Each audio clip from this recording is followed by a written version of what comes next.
Welcome to another episode of Dr. Doctor, the award-winning radio show and podcast featuring your physician hosts, Dr. Tom McGovern. And Dr. Chris Stroud. And Dr. Andrew Mullally, where we and our guests discuss relevant and health-related topics from an authentically Catholic perspective. This amazing show is brought to you in part due to the generous underwriting of our friends at CMF Curo. You can learn a lot more at mycatholichealthcare.org. You can live your Catholic faith in your healthcare with CMF Curo. Today's show will be heard across the EWTN Global Catholic Radio Network. The three of us will be answering questions from pre-medical and nursing students. Yes, and Tom, you were kind enough to supply the questions. Where'd you come up with these? Actually, I am merely the mediator. Yeah, I think that's the word, something like that. So what happened is in early January of this year, I was privileged to participate in Seek 23, an event of the Fellowship of Catholic University Students where they had 19,000, mostly college students, at the Convention Center in St. Louis. Being excited about being Catholic, a number of apostolates were there. Of course, Curtis Martin and his crew organized a fantastic venue and events, and as part of it, the Catholic Medical Association was there to meet pre-medical students and nursing students. So, Tom, yes? I just want to interrupt you. So, please. Focus, let's make sure listeners know what Focus is. Fellowship of Catholic University Students, present, I think, on over 200 That's what I was college thinking. campuses now. Yeah, and then Seek is a part of Focus. It's an annual event that they hold over 4 nights. It was January 2nd to 6th this year. And they have, we had Mass in the old Edward D. Jones Dome. I forget what they call the dome now. So it was incredible. So roughly how many people are we talking 19,000 people. Wow, that's impressive. Yeah, just that alone is an impressive thing to think about. Oh, yes. All young people, mostly young people, I was there, but young people excited about being Catholic. But suffice it to say, listeners, if you have kids leaving high school, headed to college, they need to get connected with Focus wherever they end up. They do incredibly good work. Yeah, that's neat. And at our booth, we met and collected contact information over 700 different pre-medical and nursing students who want to know, how can I be Catholic and how can I be a good doctor or a good nurse? And that's what we're going to unwrap with a lot of questions about that.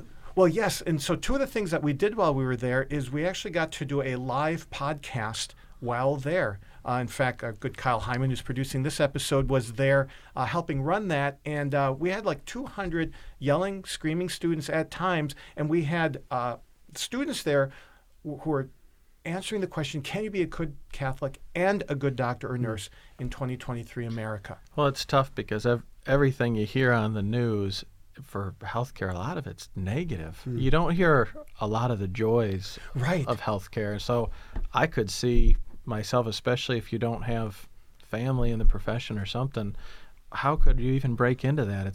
There's so many negative and really bad forces. Where did you find the kids optimistic when they interacted with you? Oh, most of the kids were. A lot of them who didn't know that the Catholic Medical Association existed were happy to find a group of like-minded people. It was like a lifeline. And then you meet other people. We met people there who said, I used to be headed down to medical care. I decided not to because I didn't think I could do it as a Catholic. So we also had a breakout session, a lunch session, where we had about almost 500 students present. And we had a panel. In fact, our own Emily Crash was on the panel. She's taking over our involvement at Seek next year for the CMA. Thanks be to Emily.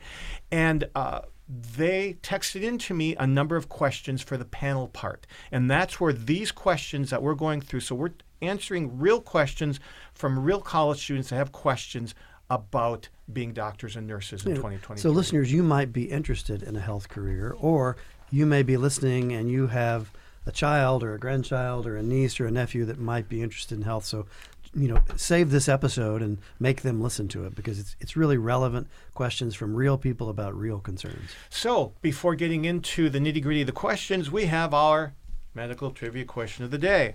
Now, it's hard to get into medical school. When I applied to Mayo Medical School, there were about 4,000 applicants for 40 slots. And that was the smallest school in the country, 1% acceptance rate. But I found out that all 3 of our schools today, University of Florida, Michigan State, Mayo Clinic, now have around a 2% acceptance rate. Think, what? 2%? That's all? Well, the average medical student doesn't apply to just one school, though. So go from there. So, 2-part question. Number 1, According to the Association of American Medical Colleges, what percentage of the 55,000 applicants to MD schools were accepted and entered medical school last fall? So what percentage of those 55,000 applicants actually got in fall of 22? The second part, what's the average number of medical schools that a pre-medical student applies to? Ooh, good question. Yeah, it's going to be fun, but you don't get the answer till the end of the show. So we'll be back with questions from real students to real doctors after this break on Dr. Doctor. And we're back now with the meat of this show, which is going to be questions from pre-medical and nursing students. So a common theme among their questions was, what do I include in my medical school application when I write the essay and when I'm in the interviews? So one of them had been a focus missionary, but others have been involved in different Catholic works. So Chris and Andrew, what would you recommend to these students that they include in their medical school application and when answering their questions, especially about motivation to go into medicine? I mean, I would say in an overreaching way, the most important thing is to be yourself, whether in written form or whether in personal form. And you can polish yourself. I mean, some days we look better than other days, right? But you want to be yourself. You want to be authentic. I don't think you can pull off something that isn't actually you, not very well. But there are different ways to be yourself and to be authentic, right? But that's, I think, an important overreaching principle. Another one that I would suggest is that, the whole purpose of the written essay and the interview is to somehow allow them to think of you in some way that stands out. I mean, put yourself in the interviewer's position or the application reviewer's position. Thousands and thousands, as you mentioned with the trivia question, of applications. What makes this one any different than the last 10 that I just looked through? And certainly here's an opportunity to stand out based on some of the things that you've done. What do you think about that, Andrew? Yeah, I think being memorable is important. I mean, the biggest thing I would focus on, and the number one thing they're looking for, is competence, secular competence. And so the faith, obviously, for us is such an important part of our life. You got to square up to the fact, too, that some of the people who are doing the interviews might be hostile to that, right? And so there's ways to package that. One, maybe if you think they're going to be hostile to it, especially, unfortunately, at some of our Catholic medical schools, they're particularly hostile to Orthodox Catholics. Maybe you don't highlight that, or maybe you highlight it from a way that is more acceptable in our secular culture with some of the social justice type stuff rather than the pro-life type stuff. And you're not lying. And, when I hear you say that, I think about jargon. Yeah. It's really easy for us to sort of, slip into jargon with things like focus and seek and terms that those of us in the club know, but an interviewer may not know. So if you did missionary work, because you care about people and you like helping others and you like doing that in a way that makes a difference. That's not Catholic. That's just good. That's good stuff. And that's something that everybody respects. I think depending on the school you go to, if you highlight all the time you did with sidewalk counseling for pro-life work, that could fall on deaf ears. And I've definitely seen some Catholic folks get rejected from Catholic medical school with above average everything because they were kind of too Catholic. So I think you want to package it in a way that you're not going to look like somebody that would be hostile to their worldview, but focus on the things that brings everybody together. Care of the poor, marginalized, everybody likes that. Right, because you can use virtue language, or the reality of virtues, because if someone's not attracted to virtue, you probably don't want to be at that medical school. So I think that's a good way. I mean, use terms that are real about, okay, I'm trying to build this virtue in my life. You don't say that, but this is an example of what I believe in. And then there's, Oscar Wilde. What did he say? He said, be yourself. Everyone else is already taken anyway, right? And so when we were at Seek, we did mock medical school admissions interviews. And one of the pieces of advice I give that reminds me of what you said is pretend you have a little yellow sticky note, and you're trying to put it on that interviewer's head. What is on your sticky note? Yeah. Think about that. Like Chris said, you want to have something that'll help you stand out. Now, let's be clear to listeners. We are in no way suggesting that you should soft pedal your Catholicity or your faith. Not at all. But, it's a lot easier to change the tent on the inside of the tent than it is on the outside of the tent. So the goal here is to get into medical school. Yeah. And then once you're in medical school and you're in the profession, as it were, we can talk about all of the things that need to be changed and how Catholic medical schools need to be Catholic and the like. But you don't get to have that conversation if you don't get accepted. And at least the position I hold, I don't know about you guys, the hardest part about being a doctor is getting in.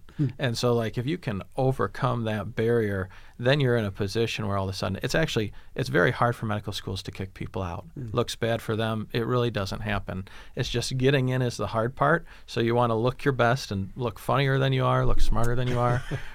We try and do that every day, right? But especially when you're applying to medical school. Yeah, good point. So what you got for us, Andrew? Well, going through these questions, we got a lot of good ones. One of them I think everybody's wanting to hear about is OB specific. So this one's at Chris. Chris, secular OB education. How did you navigate it? How should people navigate it? Now, this is for a student already in medical school, presumably, right? No, and this is for ones wanting to go that are afraid that, there's no path for me here. Yeah. Yeah, I think it's a critical question, and it's unavoidable. And when I'm talking to students, both pre-medical and medical, I try to always point out there's a difference between the philosophy and the content. So I need to understand how artificial contraception works. I need to understand IUDs. I need to understand in vitro fertilization. I need to understand pregnancy termination and abortion. So I need to learn that stuff, as distasteful as I may find a lot of it. And this was a part of their questions where there was a separation. What should they learn didactically? What should they learn procedurally? And thank you for separating that. Yeah, there's a bright line there. What I'm willing to participate in can be and should be different than what I'm willing to learn.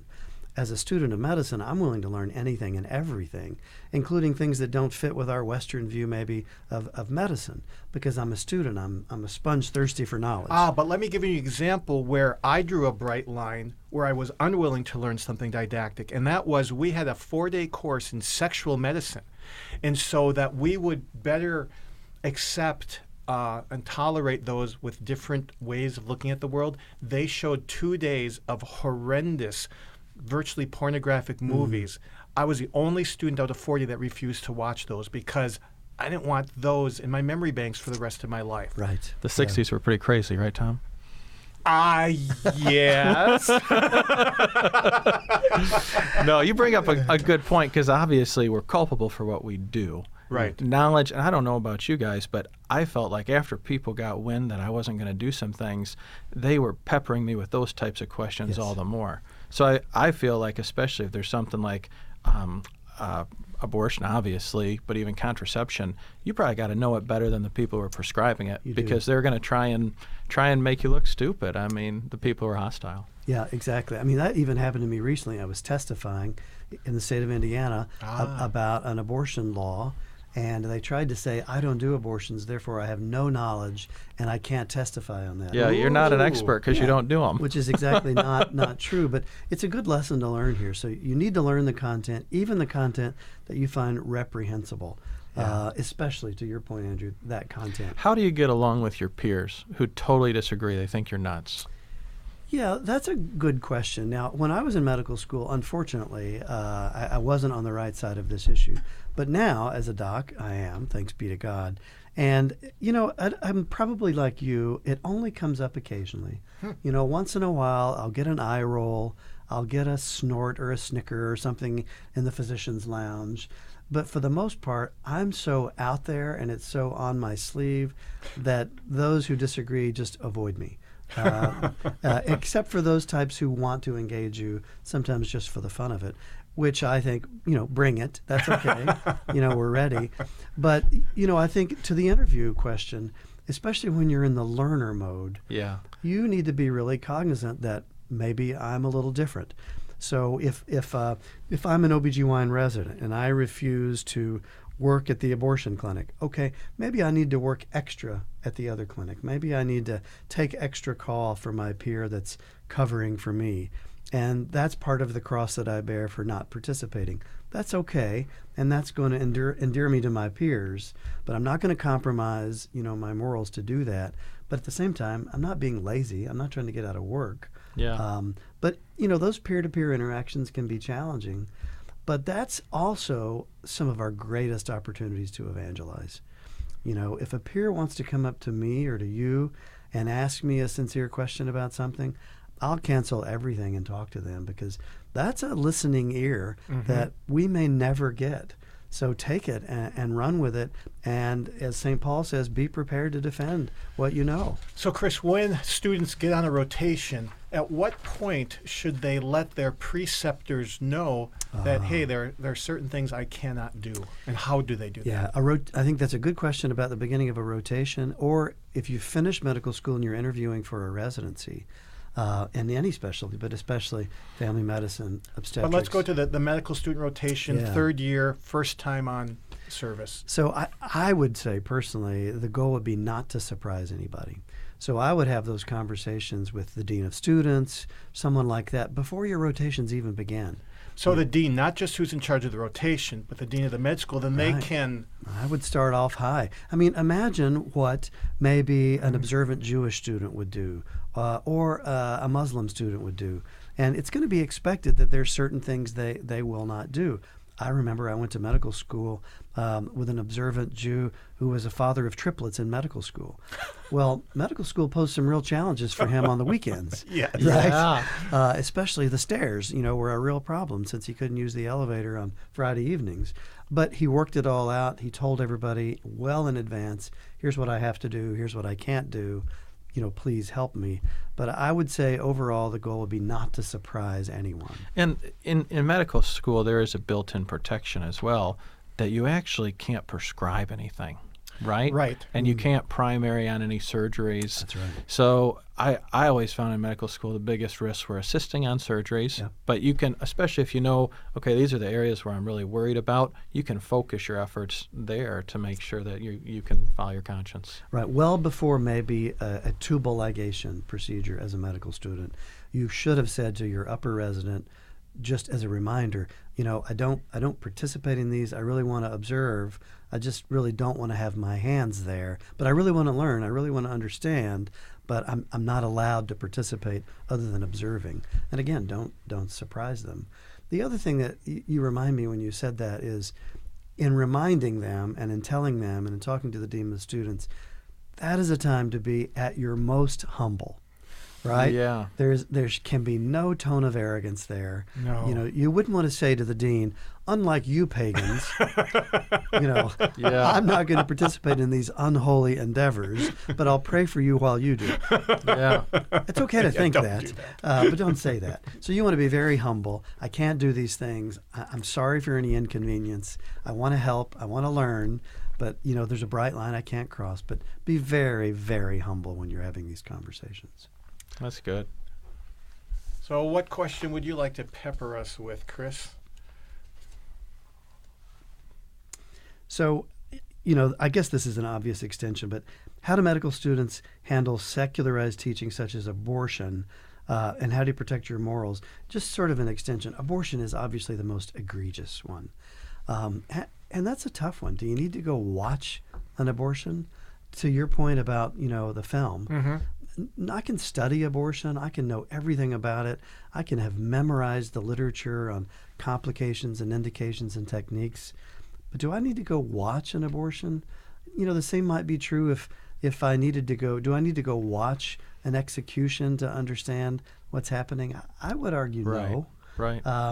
But I think observing something that's that egregious, maybe that's a time to say, I can't cross that line. And that will come up in medical school today, probably more than when the three of us were in medical school, because it's become such a goal, you might say, of medical schools. It's a sacrament of secular medicine. In a strange sort of anti-sacrament. Anti-sacrament, that's exactly it. Yeah, so, a nurse that I work with regularly told me that her daughter chose, I'll just say it, George Washington, gosh, that's crazy. Jesuit school, Washington, D.C., Georgetown, not George Washington, to go there because she was Catholic and because they had a mandatory Planned Parenthood rotation for every medical student. And that's why she chose it. And I'm thinking, I wouldn't choose the school for that reason, and I certainly wouldn't participate in it if I were there, but she should have chosen differently. But that's an example of how it's really become almost a sacrament of not just secular, but in this case, Catholic medical schools. Tom, here's a question for you. Somebody was asking about married life and healthcare. And you've been married. I don't know if you've been married the longest. It's going to be between you guys. But yes, how do you navigate things? I do whatever my wife tells me, of course. I mean, next question. Yeah, move on. Still married. That's good. No, 32 years. I mean, I wasn't married in medical school like you. I remember in my class of 40, 10 were married at the time. I was dating. I got married in internship. So, as a man, men are different than women. Yes, doctor believes that. It was, I think, easier for the men who were married. And I'm trying to think if all 10 in my class who were married were men. I don't think any of the women were married, and we were about 50-50.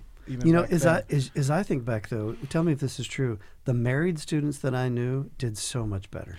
They were so darn balanced. Right. They didn't take things more seriously than they needed to, and they didn't brush things off either. It's like they knew the proper importance. So even though Andrew's the one who asked it, Andrew, you were actually married in medical school. Yeah. I mean, of course, you were, on the strong shoulders of Veronica, but nevertheless, That's right. What was it like for you, and how did you see your life compared to your cohort that wasn't married? It's interesting. I mean, for me at least, obviously you love medicine for a lot of reasons, helping people, learning really cool stuff. It's a good job. I kind of looked at school as a job, and just like you're trying to provide for your family. When you have to go and do whatever you're doing for the day, sometimes it's really cool, sometimes it's lame, but you're just providing even early in marriage, and hopefully it's an investment for the future. So Veronica knew what she was getting into, and she, in retrospect, everything's great, but yeah, there's some tough times just hours wise. So you got to make sure that obviously if you're going to be married, everybody's on board with some of the longer hours, especially during training. So if you were speaking to the non-medical spouse, what should they know that they probably don't know about being married to a medical student? Well, the one thing that Veronica and I, it took years to come to this, but the thing that we realized is like sometimes I'm going to be held up for whatever reason. Especially in training, surgically type rotations, or even hanging over to finish charting. So everything got a lot less stressful after I didn't have as many hard deadlines at home. Like, hey, dinner's right at this. Hey, we're going to do this Saturday morning. Like, I really want to. I'm going to try my darndest. But there's times when that doesn't work. So I think if you can conquer that mental leap before getting married, just say like... It's not going to be Leave It to Beaver. No, it's not. I had a really good neighbor at my old house, and he was a banker, and he got home every day between 4:29 and 4:32. And every day, drive by, great guy, great family. And Veronica's like, well, why can't you do that? And I'm like, yeah, you're right. I mean, there's some real sacrifices there on the home life of the spouse. It's not in healthcare. Yeah. But there's also some really cool advantages, too. I mean, everybody hopefully can find good meaning in their job. But I think in healthcare, we have a unique opportunity to find purpose and meaning in our job, even when we're stressed out, even when it's a bad day for whatever reason. You get to really help people. And when I realize that, and those interactions, that's when it all makes it worthwhile. And I just have to communicate that to Veronica and help her see also that, this is a team sport. And all the efforts that she's doing that I don't get to help out with as much as I'd like to, that's also contributing to caring for the patients. What a great reminder, though. I mean, if I could give anybody marital advice, whether they're thinking medicine or not, but especially if they're thinking healthcare, it would be choose wisely.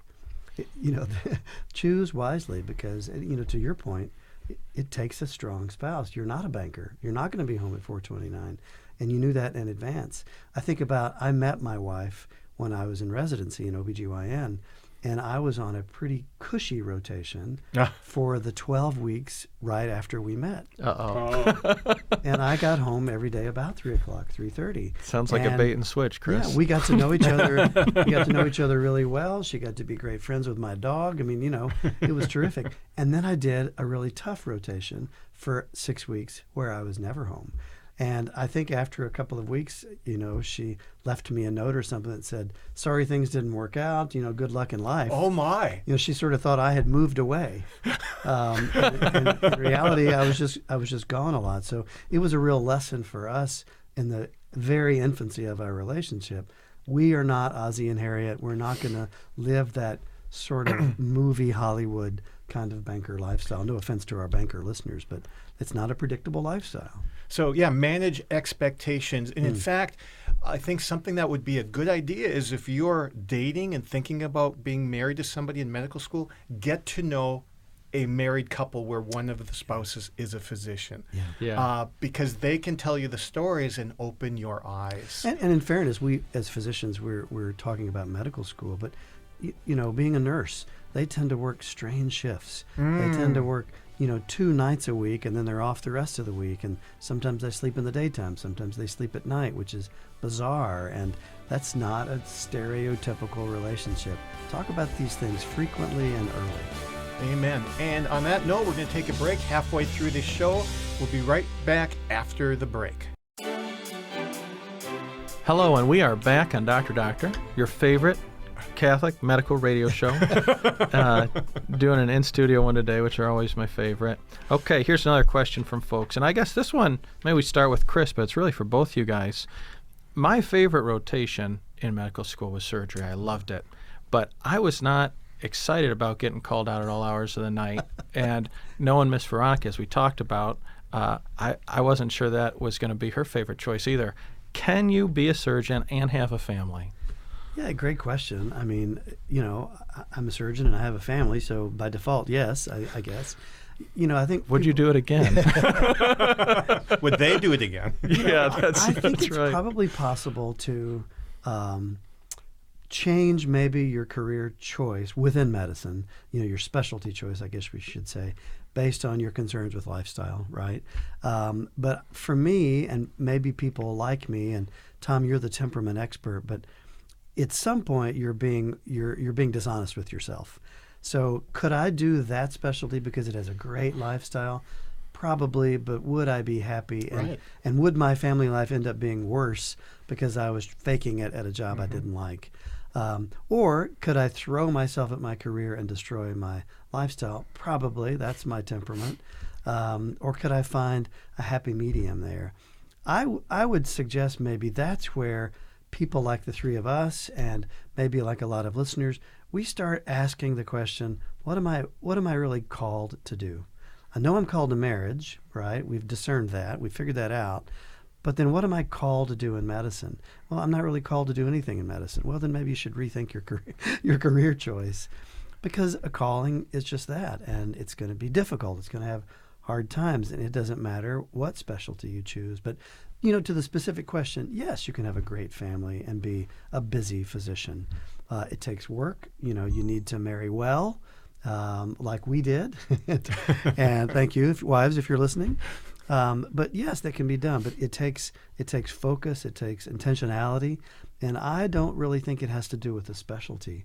I think you could have a cushy specialty and have a horrible family life.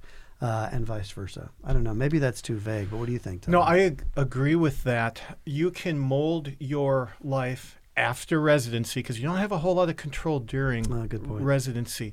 You can mold it to be what you want it to be. Now, it's harder to do it if you're a neurosurgeon, but I do full-time surgery, but I do surgery all in the office. I think I have one of the greatest possible medical lives because I get to operate on people's faces. I get to cure cancer every day. I get to sew them back together to make it look good, and I still get to leave usually by 4 or 4:30 each day, but I operate straight through for about 8 hours, but still, that's a great life. So I found an area because I was at one point asked, would you like to join general surgery? During my internship, they just loved me and they wanted me to be a general surgeon. I saw their lifestyle and it's like, no, that's not for me. There's no joy there. But I found a place, and anybody who's called to medicine can find a place within medicine that fits your joys, that fits your lifestyle, that fits your family life. So yes, it can be done because there's not one size fits all. I guess maybe a follow-up, because as folks are coming through, and maybe it's all of us too, because I'm probably in this group too, we're caring more and more about our lifestyle than maybe doctors did 20 years ago. Yeah. Right? Especially Absolutely. students. They are. Would you change your specialty because of a perceived lifestyle, or would you make the specialty you prefer fit the lifestyle? Yeah, that's a great question. I was thinking the same thing, because it just as an OBGYN, the way the practice opportunities look today compared to 25 years ago for me, it's radically different. So now it's very common to work something less than what most of us would think is full time. There are people that only work in the hospital. In your specialty of family medicine, I think probably most family physicians don't walk into a hospital anymore. That's right. They practice only in the office. That wasn't true 20 years ago. Radiologists work remotely from Hawaii, and so to your point, I think people are finding a way to make their professional interest fit with a lifestyle they like, and it's much more creative now than it was a few decades ago. Job sharing is common. Yeah. In fact, there might be 3 family physicians, often who are women, sharing 2 full-time slots. Yeah.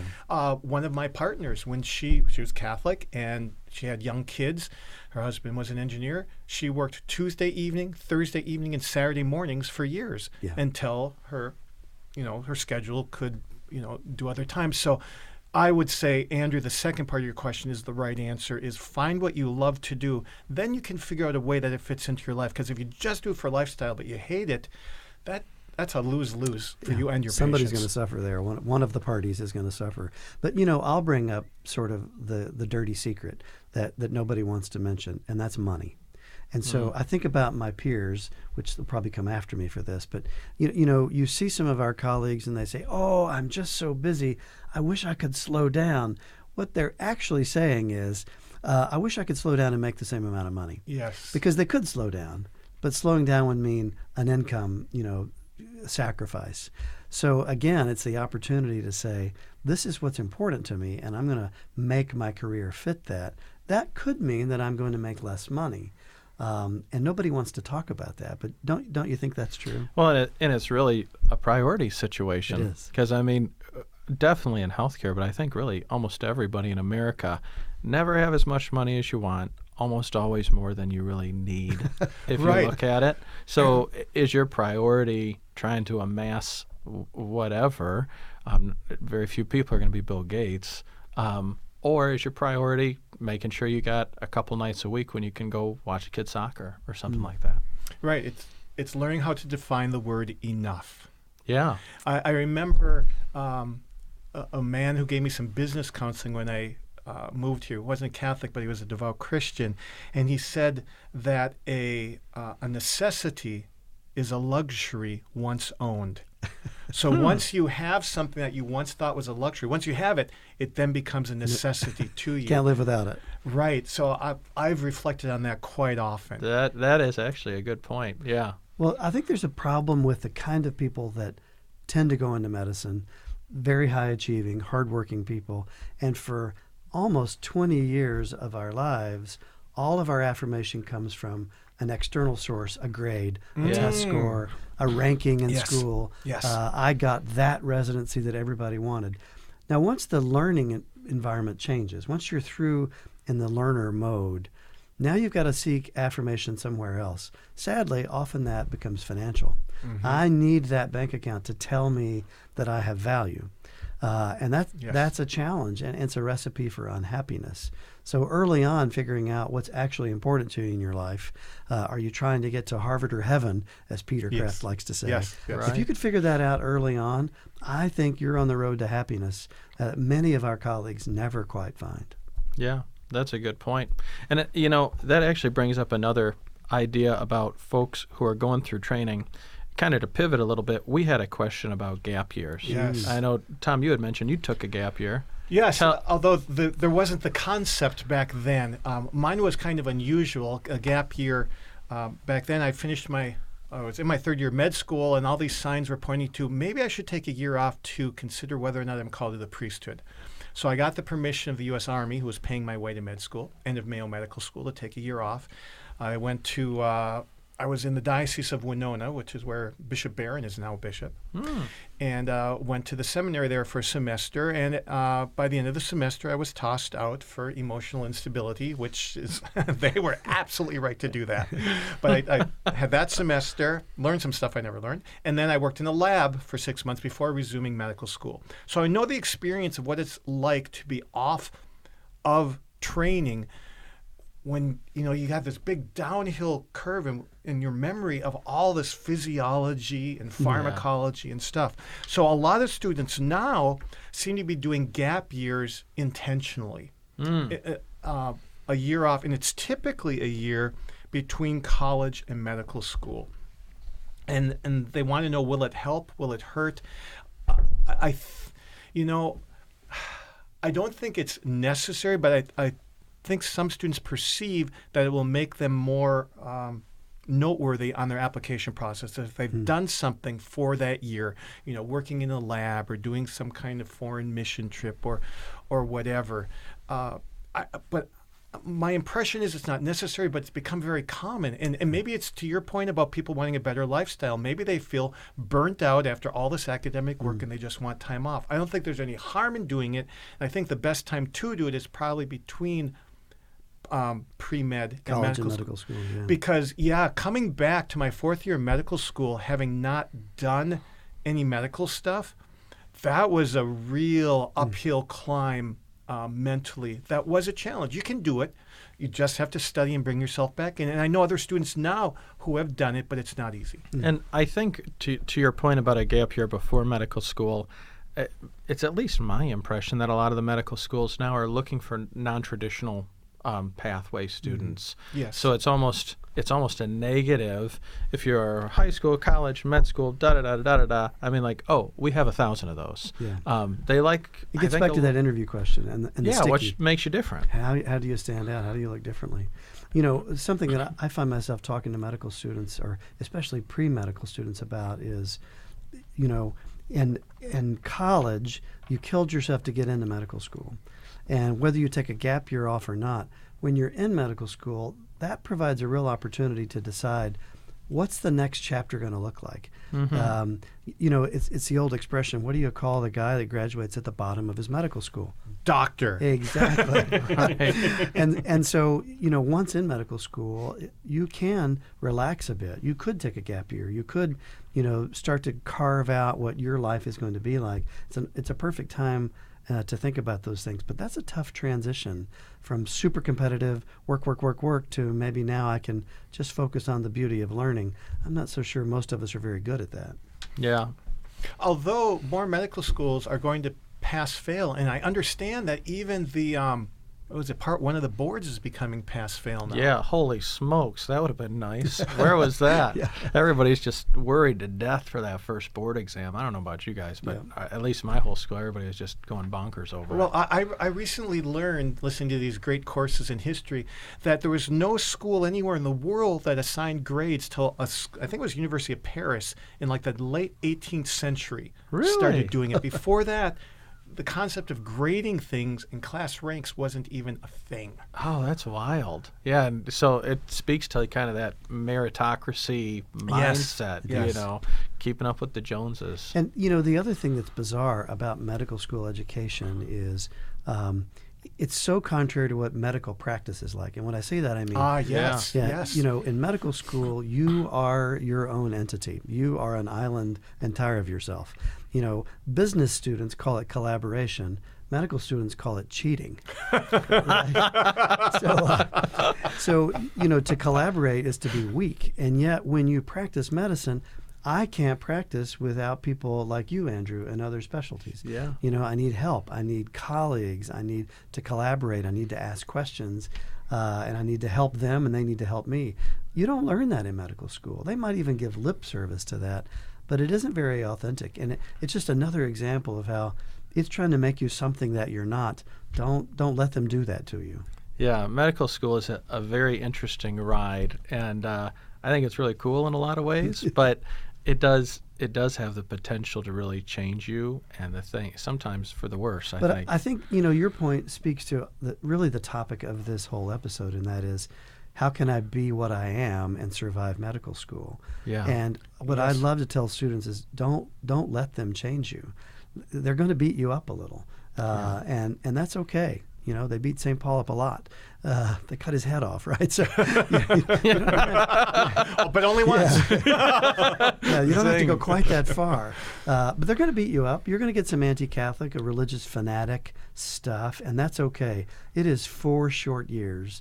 Just put your head down and get through it, but don't let them make you question who you are. And, you know, a practical piece of advice that I always like to give students is, at the end of the day, you want to be a good teammate and a good student. And I know for me, one of my mantras was just trying to be excellent and, you know, helping out your coworkers, even if they kind of low-key hate you. If they owe you because you covered call for them, they can't do that much because they owe you a favor. That was one of my big things in med school and residency is I want all my coworkers to owe me a favor. I want to be the guy giving favors. And then when it comes time to throw the first stone, it's hard to find people, you know. Good point. Well done. Hey, there's a question that was asked where my heart was wrenched by this nursing student. Or actually, she might have been a young nurse. And so I want to pose this to you. How would you answer this question? Because I think there's a lot of people who feel alone out there. And this person said, I'm in the nursing community, but no one where I work really believes in God. For some reason, the only faith I'm holding on to is because of me going to church. Should I move out or pray through it all? They sometimes even question why I believe, and for some reason I'm having a tough time answering. Wow, that's hard. That is gut-wrenching. Yes. It seems to me like there's sort of 2 radical ways to approach that. One would be sort of what we might call a geographic cure. Get out. You know, get to a friendlier environment. And I think that would be perfectly correct for some people. But one could also say that this woman is in the perfect place. Right? So she's been sent there for a purpose. She's not there by accident, and she's walking among the wolves. You know, get ready and take the fight to them. It's the perfect chance to evangelize. Just by showing up every day, she's evangelizing. Forget Ash Wednesday when she's really evangelizing, you know, with a mark on her forehead. But I think both options are correct, and it would really depend on that person and how they see their role. But I wouldn't overlook the opportunity to take that as God put me here for a reason, and I'm gonna take it. Well, and you know the other thing that question kind of points to is we need a community. You know, we talked about the CMA. Yes. No man's an island, Yeah. and I think if you feel, and I'm sure all of us have at times, I'm the only one out there. You ask yourself, is this even worth it? I mean, I would rather be doing something else. Yeah. That's not the truth, though. The truth is you're not really alone. And so it would behoove you to find a peer companion and a mentor at least. Yes. And then if you have those, you can look in the mirror every day and say, I'm not the crazy one, no matter what anybody else says. Yeah, whether it's and the kinda Catholic continue. Medical Association, the Christian Dental and Medical Association, there's a lot of great ways to get those peers and to get that support so you can go take the fight, you know, to the enemy. But the devil loves to isolate us. Yeah. You know, that's a powerful tool to make us feel alone. And as you say, you're not. That's right. Oh, next question. What do we have? Oh, Andrew, yes. So a lot of students have, you know, fears that they might lose their job because of their faith. So on one of the questions, I know that your name is next to it. Yeah. How do you maintain a career in the medical field where you might potentially lose your position by upholding your faith? That's a great question. It's always a risk, but it's really also not that big of a deal. It sounds like I get that question a lot from other people, you know, students especially. It's really not that big of a deal.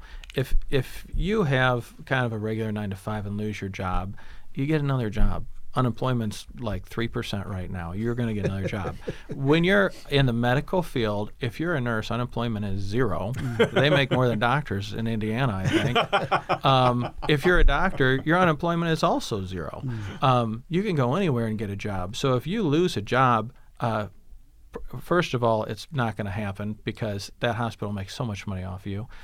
Second of all, you'll be able to get one someplace else. Third of all, if that really happened, what an incredible witness. But you're never going to lose a job. And at the end of the day, you can go into practice for yourself, which is, one of the things I really enjoy, because then I can spout off anytime I want. Nobody can fire me. Much better to lose your job than your soul. Oh, amen. Yeah. And people are always said. scared to death about losing their job. You're not going to lose your job. You really aren't. Yeah, that's our, no disrespect to our parents, that's our parents in our ear saying, behave or you'll lose your job. But to your point, there's another one waiting. And what better reason to lose your job than for your faith? Well, that's something where the three of us are quite unusual here. All of us own our own practices. And that's we're unusual for a lot of reasons, but that's, yes, that's just one of them. Yes, our wives can list the other reasons. But that one, and that's something to consider. I've noticed that young doctors coming out of training, they just want a guaranteed salary. They want to work, 9 to 5 or whatever it is and just go home. And that's not necessarily to your advantage because there is a value in freedom and being able to dictate how your practice is run. It's interesting. I just met somebody this week who was that way when coming out of training several years ago, has been in a hospital system and has seen the error of his ways. Yeah. Well, they come at you your first year of training with a 6-figure check. Yes. And they say, if you sign now, you can have this, and you're broke, and you really could use it. Right, exactly. And but it's all the delayed gratification. Look, you're 30. You've already been doing this. You've been to school for 1,000,000 years. Hang on. Have a little confidence in yourself.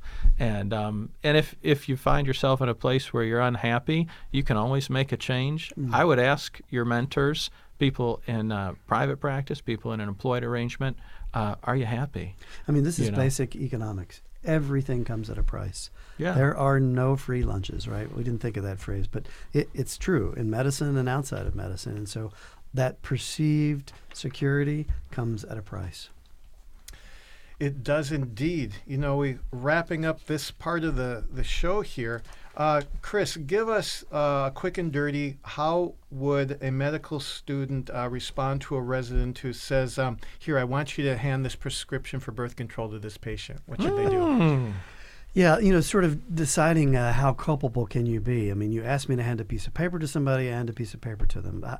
I don't think most ethicists would say you've committed a sin by doing that. I'm just completing a simple task. Now, fill out this prescription and I'll sign it and you hand it to them. That would trouble me a little bit more.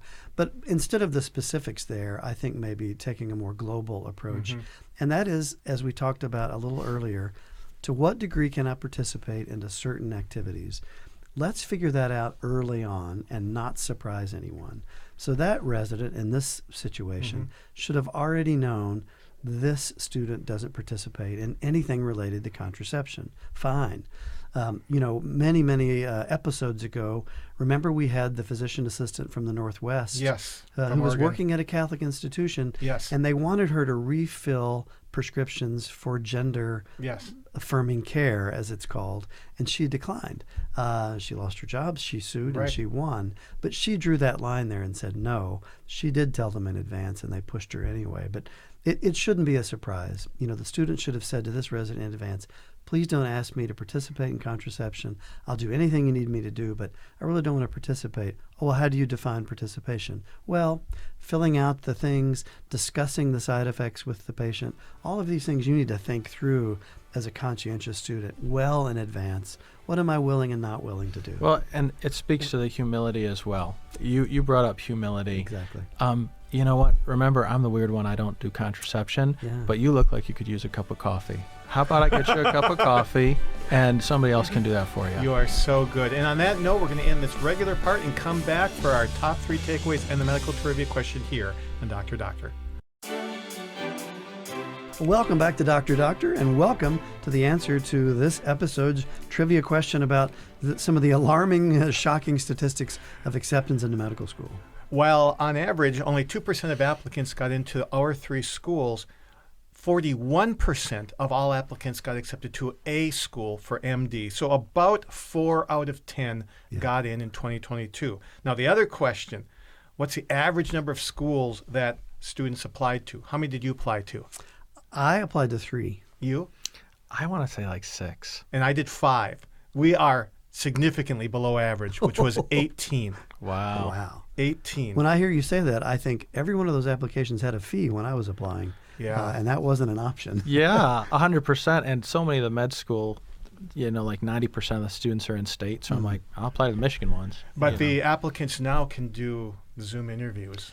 Ooh. But to your point, Tom, almost 50%, almost half of students will get into a school. Yes. Now, what we don't know is applying to more schools, does that improve their chance or just decrease their bank account? Yeah. Don't know. But what are our top 3 takeaways from this Q&A roundtable? Chris? Yeah, mine is, despite all of the brilliance that we've uttered here, I would encourage listeners, to think of this as a calling. God doesn't make mistakes, and he doesn't play jokes. If you're called to go into medicine, to go into nursing, to go into dentistry, you're called. And all of this other stuff will just work out. Yeah, I would say, like JP2 says, be not afraid. Look, it's scary at times. That's real. It's okay to feel that way, but truly be not afraid and don't act on the fear.